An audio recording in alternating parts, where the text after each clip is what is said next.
아담과 하와가 하나님이 지으신 낙원에서 선악과를 따먹고 그만 이제 타락을 해서 낙원에서 쫓겨났습니다. 이제 사람들이 그 이후로는 어떻게 하면 하나님께로 돌아갈 수 있을까? 이게 가장 큰 질문이었어요. 그 답은 성경이 명확하게 가르쳐 주시는데 예수님을 통하여 하나님께로 다시 돌아갈 수 있다. 이것을 가르쳐 줍니다. 여러분, 바이러스가 몸 안에 들어오면 그 바이러스가 몸에 염증을 일으켜요. 그래가지고 열이 펄펄 나게 됩니다. 그런 사람들은 금방까지만 해도 뛰어다니고 음식을 먹고 정상적인 생활을 했는데 열이 펄펄 나니까 그냥 들어 누워 있어요. 바이러스 때문에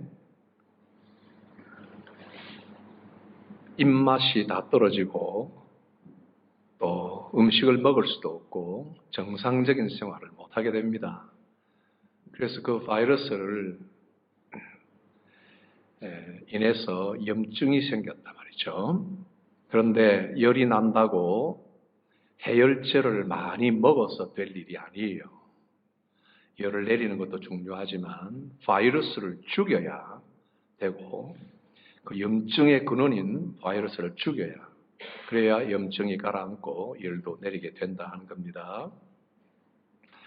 영적으로도 바이러스가 들 수 있어요. 우리 영혼에 바이러스 들면 역시 우리 영혼에 정상적인 생활을 잘 못하고 하나님이 주시는 양식인 생명의 귀한 말씀들을 들어도 맛도 모르고 이것이 내게 입맛도 없어지고 또 정상적인 영적인 활동을 하지 못하게 됩니다. 그래서 사람들이 이로 인하여 그 죄의 바이러스에 영향을 입어서 온 세상이 시끌시끌합니다. 우리나라뿐만 아니라 영국도 참 슬픈 그리고 아주 무서운 이런 사건들이 많이 일어나고 길 가던 밤에 길을 가던 여성을 어떤 사람이 그냥 납치해서 그 사람을 살해하는데 그 사람은 너무나 믿을 수 있는 경찰관이란 말이죠. 그러니 영국이 완전히 뒤집어져서 경찰 총책임자가 되는 사람이 나와서 그 경찰이 우리 경찰의 명예를 다 실추하고 이 시민들이 경찰을 신뢰하는 그 신뢰도를 완전히 갉아먹어버렸다.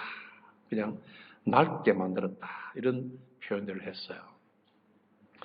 사람들은 그렇게 되어서 다시 더 안전한 장치를 찾기 위해서 노력을 많이 합니다마는 그러나 사람의 모든 정의, 구현하는 모든 정의, 바르게 해보겠다는 노력, 이런 것들, 몸부림들은 해열제를 가지고 열을 내리겠다는 수고밖에 되지 않고 다 헛수고로 돌아가고 인간 세상 역사는 이런 슬픈 일들의 반복으로 모든 노력의 결과는 수포로 돌아가고 여전히 불안하고 고통스러운 이런 일들이 이 세상에 많단 말이죠.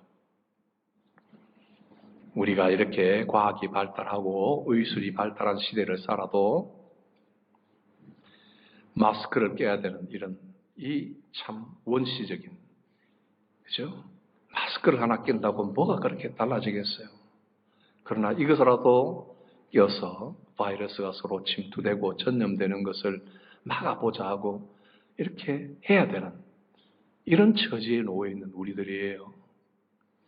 아무리 노력한다고 해도 육체를 괴롭히는 바이러스 하나도 마음대로 잘 정리하지 못하고 하는 인간이 영혼에 스며드는 죄의 바이러스를 가지고 실험을 해도 이것을 언제까지나 정리할 수 없어요.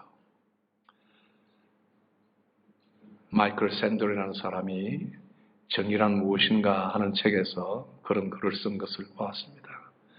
사람들은 이 정의가 있으면 모든 세상이 아름다워질 것이라고 생각하는데 정의를 실현하지를 못한다.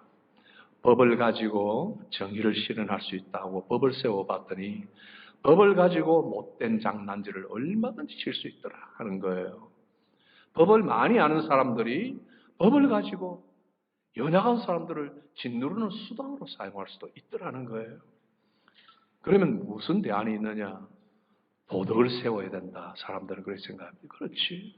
법으로 다 안 되니까 우리 마음에 도덕을 일깨워서 다 윤리적으로 착한 사람이 되면 되겠다 했는데 그것도 자율적으로 해나갈 수 없는 인간이 되다 보니까 알면서도 이걸 시행을 못하는 거예요.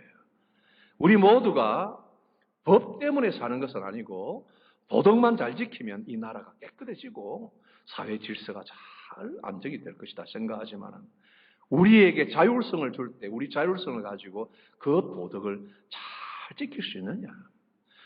틈만 나면 우리 이익과 바꾸어 버리는 이런 우리의 연약함 때문에 이것들도 잘 이룰 수 있는 법이 어떤 방편이 되지 못하더라. 그래서 이 세상은 계속하여 영적 바이러스 속에 신음하고 또 육체를 괴롭히는 병균들에 의해서 신음하며 사는 겁니다. 그래서 예수님께서는 성경을 보면 우리에게 수고하고 무거운 짐진 자들아 다 내게로 오라 하고 부르십니다. 그런데 예수님께서는 이 수고와 무거운 짐이 뭔가 아시는 거예요. 그렇죠? 이게 단지 아픈 사람, 병든 사람만 내게 오라는 것이 아니라 이런 영적인 바이러스 때문에 수고하고 너무너무 고생스러운 사람들 다 내게로 오라. 이걸 전부 포괄합니다. 예수님의 이 부르심은 참 우리에게 위로가 되는 말씀이에요. 두고두고 읽어도 잘 아시는 말씀이죠. 우리에게 위로가 되고 은혜가 됩니다. 예수님은 수고하고 무거운 짐진 자들아 우리를 그렇게 알아주시는 거예요. 너희는 무엇을 먹을까 무엇을 입을까 염려하지 말라 이랬을 때 그것 가지고 염려하느냐가 아니라 염려하는 걸 아신다는 거예요. 우리가 원하는 염려 우리가 필요로 하는 것들을 아신다는 전제 아니에요? 그렇죠? 우리를 이해하시니까 무엇을 먹을까 무엇을 입을까 염려하지 말고 하나님의 나라와 그 일을 먼저 구하면 너희 염려하는 거 다 들어주겠다 하셨듯이 오늘 우리에게도 수고하고 무거운 짐진 자를 다 내게 오라 할 때 여러분들 마음속에 있는 수고와 염려를 다 이해하시는 거예요. 이 부르심은 보편적인 부르심이라고 그래요. 보편적이다. 우리 주일학교 어린이를 위해서 영어를 씁니다. Universal call입니다. Universal call. 우주적인 콜이다. 너만 와라. 너 예쁜 사람만 와라. 이게 아니에요. 다 오라. 누가 오라? 수고하고 무거운 짐진 자들 다 오라. Universal call이에요. 다 오라. 그런데 어떤 사람들은 잘 못 갑니다. 왜냐하니까 아주 양심이 많은 사람들. 아주 하나님의 말씀대로 잘 살아보려고 노력하는 사람들. 교양이 아주 깊은 사람들. 그리고 합리적인 사람들. 아무나 어떻게 갑니까? 내 이 상태로 어떻게 갑니까? 이렇게 이야기를 합니다. 아직까지 내 편에서 해결하고 정리하고 가야 할 문제가 보이기 때문에 합리적으로 해결하고 가야죠. 그렇죠? 오란다고 막 갑니까? 못 가죠. 합리적인 사람들, 교양 있는 사람들, 양심적인 사람들 이대로는 못 갑니다. 그건 참 옳은 생각이긴 해요. 일면 맞는 생각이에요. 어떻게 오란다고 다 갑니까? 자기 모습을 알아야죠. 그러나 예수님 말씀은 심플합니다. 간단해요. 수고하고 무거운 짐진 자야 그것을 느끼면 내게 오라는 거예요. 이사야 55장 1절 현대인의 성경 번역을 보니까 이렇게 나와 있습니다. 너희 목마른 자들아 다 물러나오라.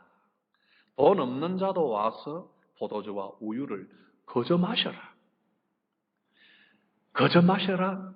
돈 없는 자도 오라. 이 말뜻을 이해를 하셔야 돼요. 내가 가진 돈으로 사는 것이 아니에요. 나의 양심과 나의 교양과 나의 합리성을 가지고 무엇인가를 정리하여 가는 것이 아니에요. 그 값은 고귀한 것인데 그걸 다 쳐도 그것 가지고 살 수 있는 게 아니에요. 예수님이 말씀하시니까 그 말씀대로 믿고 가는 거예요. 인간은 합리적인 존재다 그러죠. 인간은 합리적인 존재다. 아주 이성적인 존재다 그래요. 과연 그럴까요? 인간은 합리적인 존재가 아니에요. 얼마나 비합리적인지 합리화를 잘 시키는 존재가 인간이에요. 이걸 우리가 인정을 하지 않으면 언제까지나 내 편에서 값을 구하여 나가려고 하는 거예요. 계시록 22장 17절 보아도 성령과 신부가 말씀하시기를 오라 하시는도다. 듣는 자도 오라 할 것이요 목마른 자도 올 것이요 원하는 자는 또 값없이 생명수를 받으라 하시더라. 돈 없이 와도 된다. 그저 가져가라. 이게 예수님의 부르심이에요. 이 부르심은 또한 효과적인 부르심이에요. 불러놓고 빈손으로 돌려보내는 게 아니에요. 지난 3월 달에도 이 본문 말씀을 전체적으로 좀 몇 절 더 해서 예수님이 주시는 휴식을 생각을 했어요. 우리 주님께서 쉼을 주신다 그랬어요. 수고하고 무거운 짐진 자들 다 불러놓고 그 다음에 내가 너희를 쉬게 하리라. 영어 표현은 내가 안식을 너희에게 주겠다 하는 것입니다.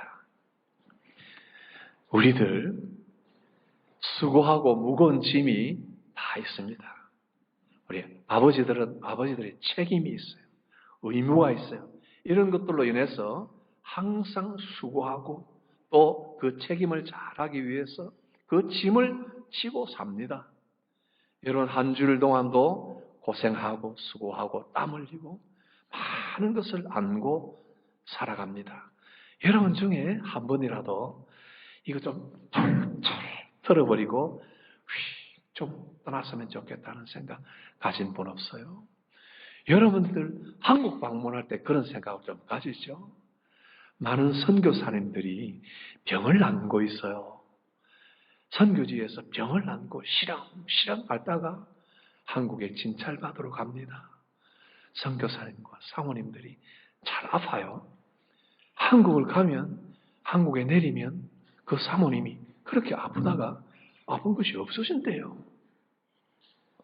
병원 가서 진찰받아 보면 큰 병도 없어요. 마음이 편안해지는 거예요. 현재 사는 그 환경의 수고와 무거운 짐을 좀 털어버리고 물리적으로 잠깐 떠났는데도 그 짐이 모여지는 거예요. 그러니까 아프던 곳이 싹 없어지더라는 거예요. 신기하지 않아요? 믿기 어렵지 않아요? 여기 어머니들, 아버지들 정말 여러분들에게 한 달이라도 좀 괜찮다. 다 맡겨놓고 갔다 와라 해서 여러분들이 어디 하와이라도 한국이라도 편안하게 그냥 훌 떠나면 얼마나 여러분들에게 힘이 되겠어요?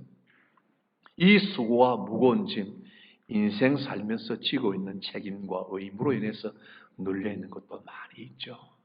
그와 함께 영적인 이런 모든 수고와 모든 짐들 우리 주님이 다 내게로 오라. 내가 너희로 쉬게 해주겠다. 이 효과적인 부르심은 주님이 부르시기 때문에 주님이 충분히 받아줄 수 있는 거예요. 주님께서 충분히 우리를 위로해 줄 수 있는 거예요. 왜냐하니까 우리 주님께서 우리에게 문제가 되었던 그 죄의 짐을 2000년 전에 다 대신 지시고 십자가에 못 박혀 달려 돌아가셨어요. 그래서 우리의 죄를 그분이 다 맡아주셔서 다 씻어주셨어요. 그리고 부활을 하셨지 않습니까? 부활하심으로 우리에게 그 모든 짐을 벗기시고 이제는 하나님 안에서 영생을 얻고 안식을 얻는다는 그 증거를 보여주신 거예요. 그래서 예수님을 믿는 사람들은 그 예수님을 통하여 참된 안식의 맛을 누리는 거예요. 당연히 예수님을 아무리 잘 믿어도 그 수고와 모든 짐들이 다 벗겨지지 않은 것처럼 살아가고 있어요. 그러나 예수 안에서 여러분들이 믿음으로 얻는 그 안식과 평안을 생각해 보세요. 그것이 영생에 얻을 영원한 축복의 맛을 누리게 되는 겁니다. 우리 성도들은 이러한 예수님의 효과적인 부르심을 믿고 맡기고 나가야 됩니다. 내 양심, 내 합리화를 가지고 나가는 것이 아니에요. 여러분 그냥 오라 그러니까 믿고 나가시면 됩니다. 가다가 자주 걸려서 넘어지는 사람들이 있어요. 어린 아이일 때 넘어집니다. 탁 부닥치면 넘어져서 웁니다. 그죠? 울면서 누구를 봐요? 옆에 있는 아빠, 엄마를 봅니다. 쳐다보면서 웁니다. 잡아주죠. 탁 걸려서 넘어졌으면 거기서 내가 어떻게 일어날 수 있는가 하를 궁리하기보다 거기서 그냥 우세요. 너무 아프면 우시며 하나님 예수 그리스도를 바라보세요. 주님께서 손을 내밀어 주시고 이끌어 주십니다. 그냥 그 자리에서 부르시는 주님의 음성을 기억하기 바랍니다. 내가 여기 있습니다. 하세요. 오라고 그러지 않습니까? 부르면 주님 내가 여기 있나이다. 옛날에 사무엘이 어릴 때 성전에서 기도하고 있는데 하나님이 사무엘아 하고 부르셨어요.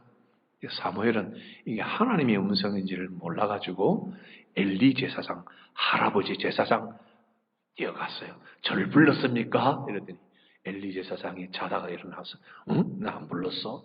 아, 다시 있는데 하나님이 사무엘아 하고 부르셨어요. 그러면 하나님의 음성인지 분간을 못하니까 또 엘리에게 쫓아가고 합니다. 엘리는 그때 알아채고 하나님이 너를 부르셨구나.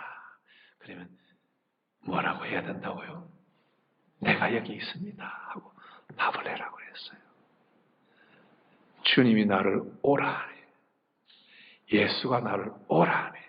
그러면 예 하고 부르시면 응답하세요. 내가 여기 있는 나이다. 그리고 어떻게 해요? 옷을 털면서 다른 것을 집어오려고 하지 말고 그걸 보고 얼굴을 씻으려고 하지 말고 내 모습 이대로 주 받아옵소서. 내 모습 이대로 주님 받아주옵소서 하고 응답하면 됩니다. 오늘 이 주님이 우리에게 함께 계시니 얼마나 은혜가 됩니까? 그분을 기념하고 그분이 우리를 위해서 당하신 십자가의 고난을 생각하면서 오늘 우리 성찬식도 합니다. 이 빵은 예수님이 십자가에서 찢어주신 그 몸을 기념하고 이 음료수, 포도즙, 빨간 포도주는 포도즙을 하든지 포도주스를 하든지 우리 성도들이 이제 좀 바뀌어가지고 즙을 하는데 포도주를 할 때 예수님이 정해주신 대로 포도주를 이렇게 마실 때 예수님의 피 기억하면서 그걸 기념하는 거예요.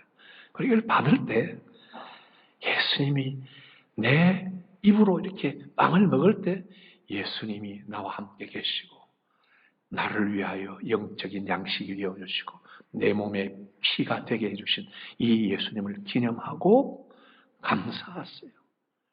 고맙습니다. 당신은 나의 주님이에요. 내 모습 이대로 맡깁니다.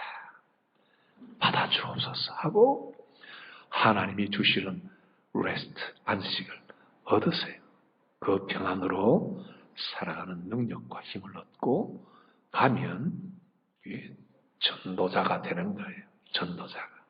그런 여러분들을 볼 때 불신 세상이 예수 믿는 사람의 다른 점, 이 죄악 세상에서 건강한 모습으로 살아가는 여러분들 보고 하나님께 영광을 돌리게 됩니다.